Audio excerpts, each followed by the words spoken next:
오늘 시간 하나님께서 우리에게 주시는 말씀은 신약 요한복음 14장 15절에서부터 21절까지의 말씀입니다. 제가 봉독할 때에 살아계신 하나님 아버지 음성을 다 들으실 수 있기를 소원합니다. 너희가 나를 사랑하면 내 계명을 지킬 것이다. 내가 아버지께 구하겠다. 그리하면 아버지께서 다른 보혜사를 너희에게 보내셔서 영원히 너희와 함께 계시게 하실 것이다. 그는 진리의 영이시다. 세상은 그를 보지도 못하고 알지도 못하므로 그를 맞아들일 수가 없다. 그러나 너희는 그를 안다. 그것은 그가 너희와 함께 계시고 또 너희 안에 계실 것이기 때문이다. 나는 너희를 고아처럼 버려두지 아니하고 너희에게 다시 오겠다. 조금 있으면 세상이 나를 보지 못할 것이다. 그러나 너희는 나를 보게 될 것이다. 그것은 내가 살아있고 너희도 살아있을 것이기 때문이다. 그날에 너희는 내가 내 아버지 안에 있고 너희가 내 안에 있으며 또 내가 너희 안에 있음을 알게 될 것이다. 내 계명을 받아서 지키는 사람은 나를 사랑하는 사람이요 나를 사랑하는 사람은 내 아버지의 사랑을 받을 것이다. 그리고 나도 그 사람을 사랑하여 그에게 나를 드러낼 것이다. 아멘. 주님께서 주시는 말씀입니다. 오늘 우리에게 주어진 말씀도 지난주와 마찬가지로 제자들과의 만찬 이후 제자들과의 이별을 앞둔 예수님께서 제자들에게 하신 말씀을 우리에게 들려줍니다. 우리는 설교 시간에 요한복음을 다루면서 요한복음을 실제로 받아서 읽거나 들었을 사람들이 경험하던 당시의 상황에 대해서 확인한 바 있습니다.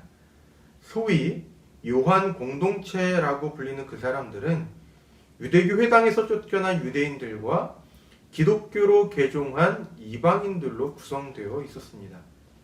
유대인들 사회에서 유대 회당이 갖고 있는 위상과 역할을 고려하면 유대인들이 유대 회당에서 쫓겨나는 상황은 결코 가볍게 여겨질 수가 없는 것이었습니다. 쫓겨난 유대인들은 경제적인 타격과 사회적인 위협에 직접적으로 노출되었습니다. 그리스도인인 것이 발각되지 않은 상황에서는 유대인으로서의 권리와 보호를 누릴 수 있었지만 발각되어 쫓겨나면서부터는 유대인이어도 더 이상 유대인일 수 없는 상황이 된 것입니다. 그들은 유대사회에 존재하는 유대인이었지만 유대인들에 의해서 마치 존재하지 않는 사람처럼 여겨지면서도 고소와 고발의 대상이 되었습니다. 요한 공동체 안에 유대인들이 당시 겪어야 했던 이러한 상황의 이유는 아주 단순한 것이었습니다. 그것은 그들이 예수님을 그리스도로 고백하였기 때문입니다. 당연히 요한복음의 기록자인 요한은 그의 공동체가 겪고 있는 이러한 상황을 간과할 수가 없었을 것입니다. 해서 요한이 요한복음을 기록할 때에 그가 염두에 둔 상황들 가운데 하나는 바로 이렇게 유대 회당에서 쫓겨남으로써 고통을 받고 있던 유대 그리스도인의 상황이었을 것이라고 생각해 볼 수가 있습니다. 아마도 요한이 요한복음을 기록할 때에 염두에 둔 다른 한 가지 상황은 개종한 이방인들의 상황이었을 것입니다. 허무의 시대라고 불리던 1세기에 그리스 로마의 문화와 철학, 종교에 익숙했던 사람들 가운데에는 타락한 현 시대에 속한 것보다는 고대로부터 유래된 지혜만이 가치 있는 것이라고 여기던 부류도 있었습니다. 요한이 요한복음을 기록하면서 예수님을 태초부터 계시던 분으로 기록하고 그분에게 진리가 있다는 식으로 기록했던 것도 이처럼 고대로부터 전수된 지식 안에 구원이 있다고 여겼던 당시 어떠한 이방인들의 시대적인 요청을 반영한 것이다 라고 볼 수가 있습니다. 이것 때문에 요한은 요한복음에서 진리라는 단어를 25차례나 사용할 정도로 자주 사용했던 것입니다. 그러므로 우리는 요한 공동체의 유대인과 이방인이 놓여있던 상황을 배경으로 두면서 오늘 우리에게 주어진 요한복음의 말씀을 짚어나가야 합니다. 만일 7절에 불과한 오늘 본문 말씀을 요한 공동체가 들었다면 이 7개의 절들 가운데 어떤 구절이 가장 먼저 그들의 마음에 강하게 다가갔는지를 생각해 볼 수 있습니다. 저는 그것이 18절이겠다 싶었습니다. 나는 너희를 고아처럼 버려두지 아니하고 너희에게 다시 오겠다. 지금 이 본문의 말씀을 읽었던 요한 공동체의 상황은 예수님을 그리스도로 고백하는 그들의 신앙 때문에 유대 회당에서 쫓겨나게 되고 그것 때문에 온갖 사회, 경제적인 그리고 물리적인 위협을 받고 있는 상황이었습니다. 신앙을 지키는 일 때문에 겪는 고난은 내가 가진 신앙이 어딘가 잘못되었나 하는 의심과 내가 신앙하는 예수 그리스도를 향한 불신앙 내지는 원망을 유발할 수 있습니다.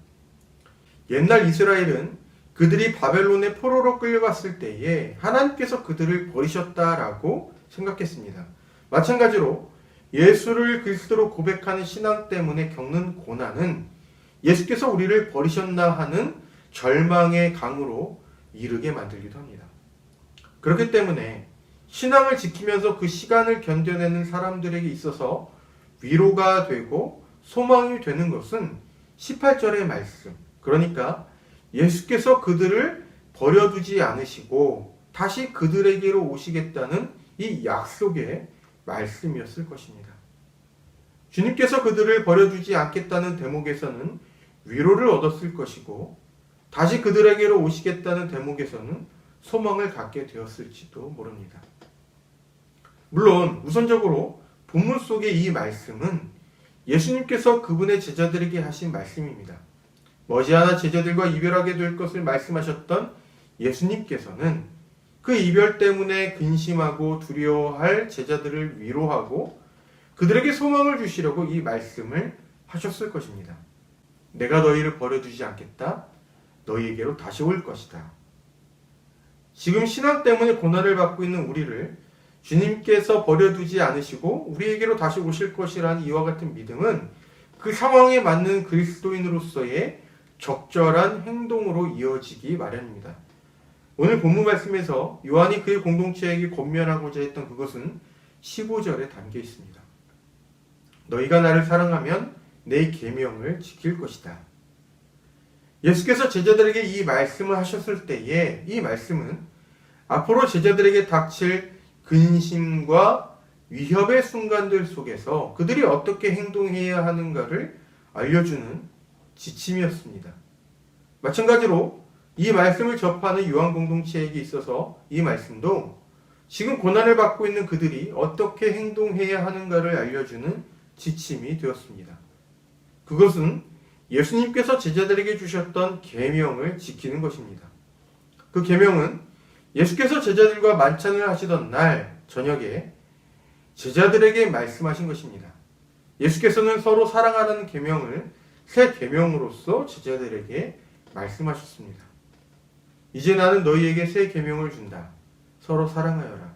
내가 너희를 사랑한 것 같이 너희도 서로 사랑하여라. 예수께서 제자들에게 주신 이 새 계명은 모든 율법을 망라하는 계명이라고 말할 수 있습니다. 유대인들이 제 아무리 모세의 율법을 세세하게 지켜낸다고 하여도 그 지키는 행위 안에 그리고 그 바탕에 사랑이 담겨 있지 않으면 그것은 참으로 율법을 지키는 행위일 수 없습니다. 하나님께서 모세를 통해서 유대인들에게 주신 율법의 정신은 사랑에 있습니다.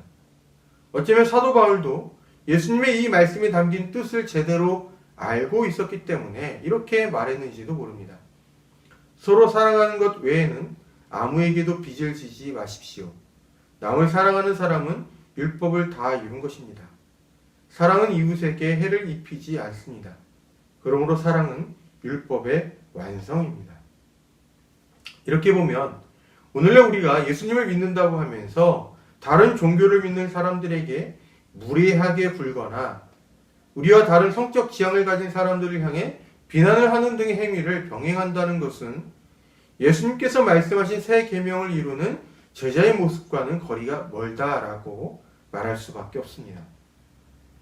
아무튼 예수님과 이별하고 예수님에게 누명을 씌우고 그분을 불의하게 처형한 권력자들의 화살이 자신들에게 다가올 때에 제자들이 할 수 있는 것은 그들 서로가 사랑하면서 그 고난의 시간을 겪어 나가는 것입니다.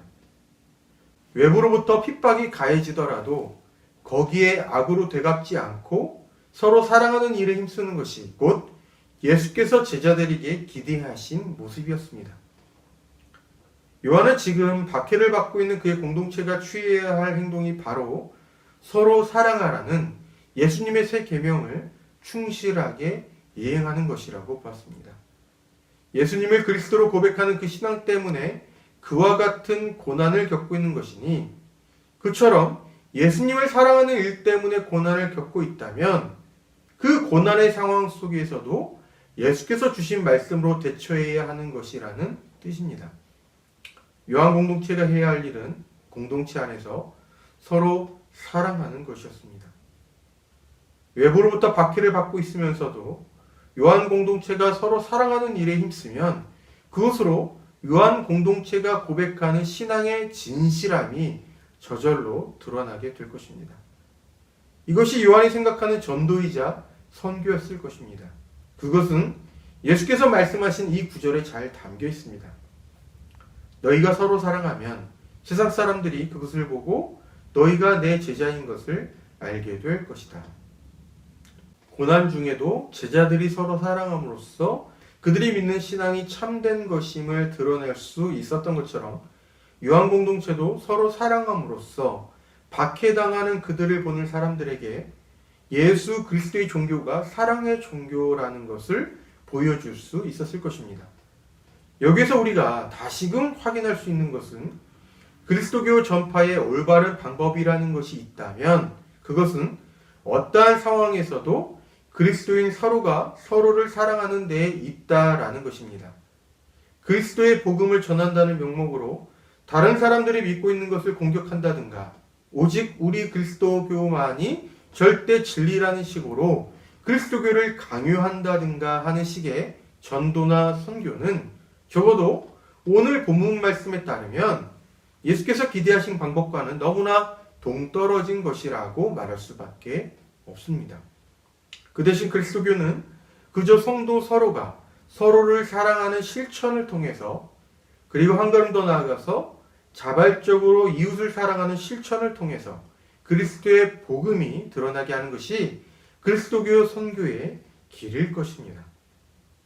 예수님과의 이별을 앞둔 제자들이나 예수님의 승천 이후 그분이 다시 오심을 기다리는 교회의 성도들이나 성령님은 예수님을 그리스도로 고백하고 믿는 모든 사람들에게 함께 하십니다.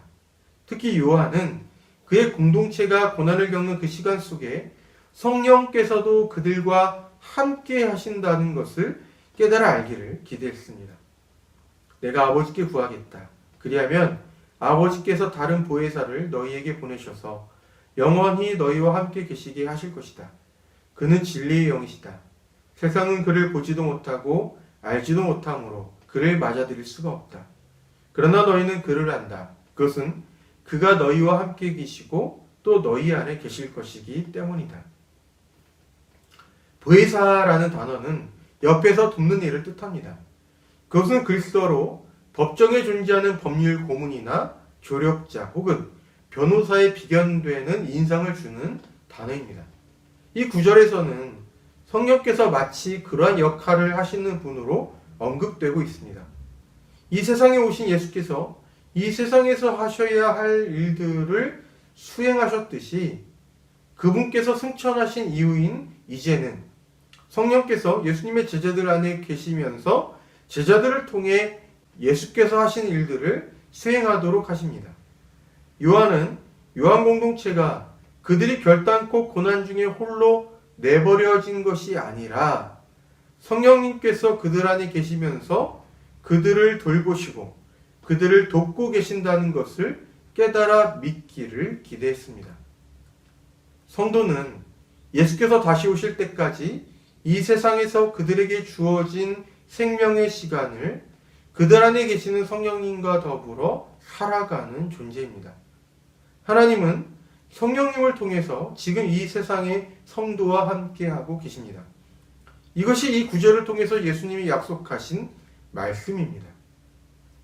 오늘 설교의 제목이 변함없이 임마누엘인 이유가 바로 여기에 있습니다.